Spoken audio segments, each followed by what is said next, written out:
नमस्कार, मी गायत्री स्वामी आणि आपण पाहत आहात सकलम. नुकतंच देशाचे गृहमंत्री अमित शहा यांनी गेल्या 50 वर्षापासून नक्षलवादाचा लाल भडका आता लुळापांगळा झालाय हे लोकसभेत सांगितलं. भारतात नक्षलवाद आता शेवटच्या घटका मोजतोय. बस्तरमधून लाल आतंक साफ झालाय हे ऐकायला जेवढं सोपं वाटतंय ना, तेवढं ते नक्कीच नव्हतं. तिरुपती पासून पशुपतीनाथापर्यंत पसरलेला हा रेड कॉरिडॉर आता फक्त 4200 स्क्वेअर किलोमीटरवर येऊन ठेपलाय. हा चमत्कार झाला कसा? ज्यांनी संविधान मांडलं नाही, हाती शस्त्र घेतली, त्यांना संविधानाच्या वाटेवर कसं आणलं? नक्षलवादासारखा विषारी साप आपल्या घरात घुसलाच कसा?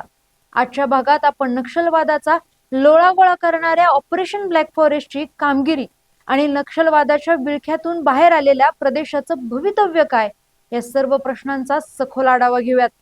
आता थोडं मागे जाऊया. 1967 साल, पश्चिम बंगालमधलं एक छोटं गाव नक्षलबारी. तिथे चारू मुजुमदार आणि कानू सन्याल यांनी एक ठिणगी टाकली. त्यांचं म्हणणं होतं, श्रीमंत विरुद्ध गरीब असा हा वर्ग संघर्ष आहे आणि बंदुकीच्या नळीतूनच सत्ता येते. ही माओवादी विचारधारा घेऊन ही लोक जंगलात घुसली. या नक्षलवादाचा विळखा देशभर पसरलेला होता. यात छत्तीसगड मधील बस्तर, दंतेवाडा, सुकुमा यासारखे अतिसंवेदनशील भाग, झारखंड, ओडिशा, महाराष्ट्रातील गडचिरोली आणि गोंदिया जिल्हा, आंध्र प्रदेश, तेलंगणा, बिहार, मध्य प्रदेश, पश्चिम बंगाल जिथून नक्षलबारीची सुरुवात झाली, केरळ, उत्तर प्रदेश यातले काही मोजके जिल्हे, कर्नाटकातील काही भागांचा यात समावेश होता. नक्षलवाद फोफवण्याची अनेक कारणे. त्यातलं पहिलं प्रमुख कारण नक्षलवादामागे माओवाद ही विचारधारा. स्वतःच्या हक्कासाठी सरकार विरोधातच सशस्त्र हल्ला करणे, अशा आशयाच्या स्वतःच्याच सरकार विरोधात गेली 50 वर्ष सशस्त्र चळवळ उभी होती. तर दुसरं प्रमुख कारण आहे नक्षलवाद गरिबीमुळे नाही, तर गव्हर्नन्स व्हॅक्यूममुळे वाढला. जिथं रस्ते नव्हते, रेशन दुकानं नव्हती आणि जिथं सरकार पोहोचू शकत नव्हतं, तिथं नक्षलवाद्यांनी पीपल्स कोर्ट थाटलं. स्वतःच वकील, स्वतःच जज आणि स्वतःच फाशी देणारे जल्लाद. या सर्व पायाभूत सुविधा लोकांपर्यंत पोहोचूच नाहीत, यासाठी नक्षलवाद्यांनी सर्व विकास कामांवर कधी बॉम्ब तर कधी बंदुकी हल्ले केले. आणि ही त्यांची मोडस ऑपेरेंडी. एकीकडे सरकारला लोकांपर्यंत पोहोचू द्यायचे नाही आणि दुसरीकडे लोकांना पटवून द्यायचे की या जाचक सरकारपासून त्यांना वाचवणारे रक्षण करते ते आम्हीच. यामध्ये कित्येक निष्पाप नागरिकांचे बळी गेले, हजारो पोलीस फोर्स मधील जवान मारले गेले आणि नक्षलवादामुळे हा रेड कॉरिडॉर धुमसत राहिला. पण आता हे चित्र बदललेलं आहे मित्रांनो. आकडे बघितले ना तर डोकं चक्रावून जाईल.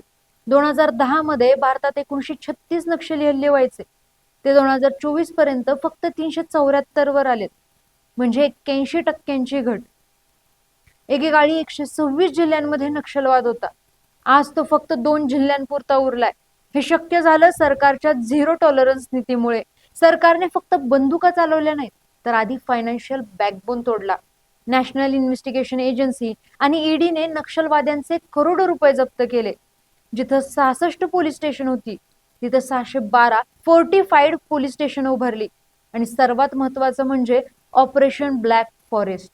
45 अंश तापमानात 21 दिवस आपल्या जवानांनी 400 ते 500 नक्षलवाद्यांच्या किल्ल्यात घुसून त्यांचा नायनाट केला.